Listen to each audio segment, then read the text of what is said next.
Welcome back. இன்னைக்கு என்ன வீடியோன்னு பார்த்தீங்கன்னா, வெஜ் நூடுல்ஸ் எப்படி செய்யலான்னு இந்த வீடியோவில் பார்க்கலாம் வாங்க. நூடுல்ஸை கொஞ்சம் உப்பு சேர்த்து சுடு தண்ணியில் கொஞ்சம் ஓரளவு எடுத்து வச்சுக்கலாங்க. ஒரு அரை வேக்காடு வெந்து இருக்கட்டும். தொட்டு எண்ணெய் சேர்த்துக்கலாம். அப்போ தான் ஒன்றுடன் ஒன்று ஒட்டாமல் இருக்கும். 1 டீஸ்பூன் எண்ணெய் சேர்த்துக்கலாம். பூண்டு பொடிசாக கட் பண்ணி வச்சுருக்கேன், அதை சேர்த்துக்கலாங்க. 2 பெரிய வெங்காயம் சேர்த்துருக்கேன். பீன்ஸு, கேரட்டு, முட்டைக்கோசு, குடமிளகாய் எல்லாத்தையும் சேர்த்து நல்லா வதக்கி விடலாம்.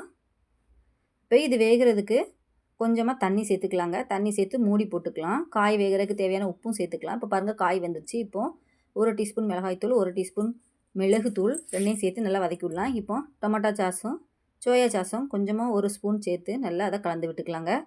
இப்போ நம்ம வேக வச்சு எடுத்து வச்சுருக்க நூடுல்ஸை அதோடு சேர்த்து நல்லா கிளறி விடலாம். இப்போ பாருங்கள், நமக்கு தேவையான வெஜ் நூடுல்ஸ் ரெடி ஆகிட்டு. குழந்தைங்களுக்கு இது சேராது சொல்லுவாங்கங்க. இது நம்ம வீட்டிலே செஞ்சு கொடுக்கறனால இது நல்லாயிருக்கும். நீங்களும் உங்கள் குழந்தைங்களுக்கு இது மாதிரி செஞ்சு கொடுங்க, விரும்பி சாப்பிடுவாங்கங்க.